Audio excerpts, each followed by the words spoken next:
Our second example is 18 over 36.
Our topic for today is all about simplifying rational algebraic expression.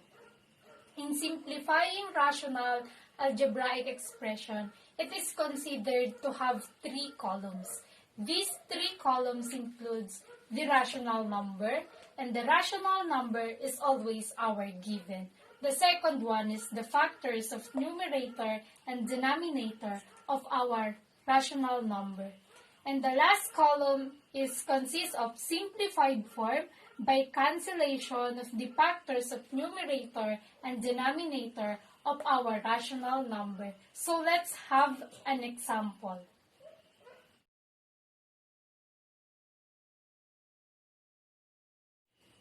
Our first example is 21 over 49. To get the factors of this rational number, we need to find the divisibility of our given. As you can see, 21 over 49 is divisible by 7. So our first factor is 7. To find the second factor of our numerator and denominator, we need to divide it in our given. So 21 divided by 7 is 3. And when you multiply 7 by 3, you will get the answer of 21. In our denominator, 49 divided by 7 is 7.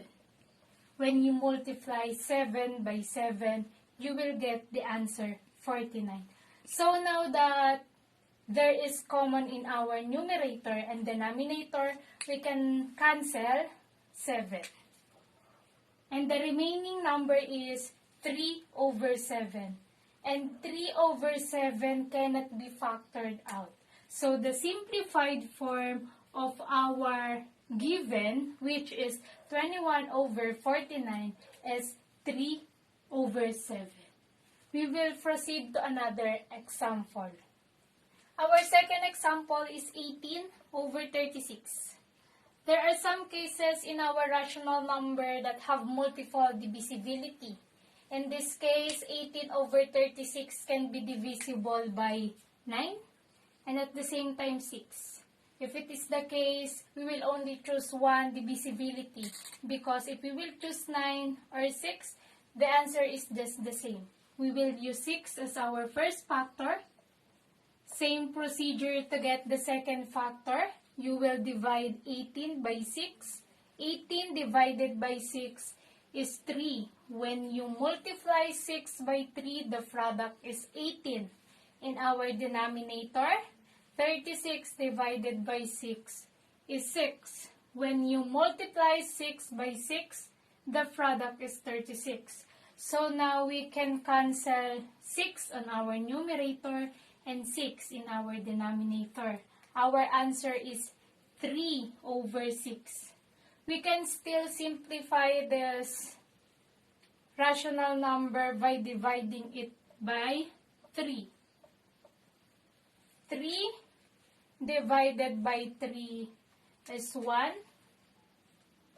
And 6 divided by 3 is 2. The simplified form of 18 over 36 is 1/2.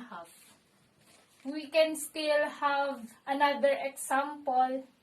Our third example is 81 over 72. we will find the divisibility of this given. 81 over 72 is divisible by 9. Same procedure to get the second factor of our numerator and denominator. You will divide 81 by 9. The answer is 9. When you multiply 9 by 9, the product is 81. In our denominator, 72 divided by 9 is 8. When you multiply 9 by 8, the answer is 72. We can now cancel 9 in our numerator and 9 in our denominator. The remaining is 9 over 8. And 9 over 8 is the simplified form of 81 over 72. Do you understand before we proceed to our next example? So now, we will proceed again to another example. Our next example is 9m plus 9n over 9r minus 9s. As you can see, it is divisible by 9 and we just can cancel this. But if the operation is addition and subtraction, we cannot cancel. So we will factor out 9. And then we will divide 9m by 9. The answer is m. We will divide 9n by 9. The answer is n plus n because it is addition. When you multiply 9 by the quantity of m plus n by FOIL method, the answer that you will get is this one. So, just the same in our denominator, you will just factor out 9 and 9r divided by 9 is r minus 9s divided by 9 is s. So now that the operation is multiplication, we can cancel 9. And we cannot cancel this because the variable is different from numerator and denominator. So the simplified form of 9m plus 9n over 9r minus 9s is m plus n over r minus s. So now we will proceed another example. Ang ating susunod na example ay the square root of m minus 9 over m plus 3. So take note class that pag ang ating rational number ay naka-square root, ang factor niya ay 2. So, automatic siya, m ang una ng isang factor at m ang pangalawa. Bakit? Kasi, pag minultiply mo si m kay m, ang magiging sagot natin ay the square root of m. Ang ating operation ay positive and negative. Pwede rin siyang magkabaliktad. Bakit positive and negative? Kasi, when you multiply positive by negative, the answer is negative. So, uunahin muna natin sa ating denominator. Ang ating denominator ay one variable lang. So, ang factor niya ay same lang, m plus 3 lang. So, class, ang goal natin is makapag-simplified tayo. Pag nagsisimplified tayo, di ba, nagka-cancel tayo kay numerator at kay denominator ng common nila. So, kailangan ito ay m plus 3 din para makakancel natin siya later. So, ngayon, iisipin natin kung anong number ito na pag minultiplied mo, ang magiging sagot ay negative 9. The same procedure sa mga nauna nating example, i-divide natin si 9 kay 3. 9 divided by 3 is 3. 3 times 3 is 9. By having FOIL method, ipapakita natin na pinag-multiply natin si the quantity of m plus 3 kay m minus 3, ang magiging sagot natin ay the square root of m minus 9. So, let's try. m plus 3 multiply by m minus 3. First, m multiplied by m, the answer is the square root of m. M multiplied by negative 3, the answer is negative 3m. Next one is 3 multiplied by m, the answer is positive 3m since it is positive. And the last is 3 multiplied by negative 3, the answer is negative 9. So, negative 3m plus 3m cancel out. Our answer is m squared minus 9. So, since may common na ang ating numerator and denominator, maaari na nating i-cancel si m plus 3 at m plus 3. Ang ating final answer ay m minus 3. Hindi na natin ilalagay si 1 since m minus 3 divided by 1 is m minus 3. The square root of m minus 9 over m plus 3 is equals to m minus 3. So, let's have another example na katulad nito. Next example is the square root of x plus 3x minus 4 over the square root of x plus 4x minus 5. So, since kanina sa ating example na pag naka-square root, ang ating factor ay 2,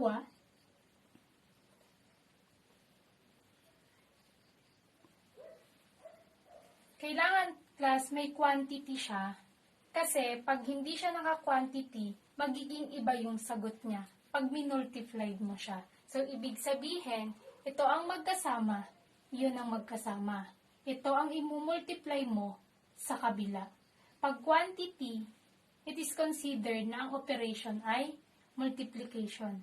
So, x na ito, x multiplied by x, the square root of x. So, kanina, ang isipin natin ay factor ni 4. 4 and 1. 2 and 4. Para malalaman natin kung anong kukunin natin, kailangan 3x siya pag pinag-minus. Iisipin natin kung alin sa dalawa. Pag ang ginamit natin, ang answer ay 3. To, di ba? 4 minus 1. So, isa si 4, isa si 1. Paano naman natin malalaman kung anong operation? Since it is negative, positive at negative. Pag minultiply mo siya, ang answer ay negative. Pero saan natin ilalagay si positive at si negative? Since mas malaki ang susundin, isasama mo si positive sa mas malaking number. Dito siya, class. Dito naman si negative. So, let's try by having FOIL method kung ang kalalabasang answer ay ito. X, when you multiply by x, the answer is the square root of x. X, when you multiply by negative 1, the answer is negative x. 4, when you multiply by x, the answer is positive 4x. And then 4, when you multiply by 1, the answer is negative 4. So, combining like terms tayo, class. The square root of x, negative x plus 4x, positive 3x. Since mas malaki si positive. Minus 4. So, kung makikita nyo, same siya. So, tama ang ating factors sa ating numerator. Ngayon naman ay hahanapin natin ang factors ng ating denominator. At maiisip nyo, class, ang isa sa mga factors dito ay same lang ng nasa numerator kasi kailangan natin makapag-cancel out para makapag-simplified form tayo. So, factor x x. Isa positive, isa negative. Anong factor ni 5? 5 lang siya, class, and 1. So, ilalagay natin si 5 and si 1. Makikita nyo, class, dito na Ano yung may pagkakapareho sila? Di ba ito? So, since dito na natin ilalagay si negative 1, dito si positive. So, kung gagamitin natin ng FOIL method, the square root of x minus x plus 5x minus negative 5 since positive, negative, negative. Combining like terms, the square root of x plus 4x since mas malaki si 4. 5. Let me see, class. So now we can cancel x minus 1. And our final answer is x plus 4 over x plus 5. This is the simplified form of the square root of x plus 3x minus 4 over the square root of x plus 4x minus 5. So that's it for today, class. I hope you learned something today. Goodbye and thank you.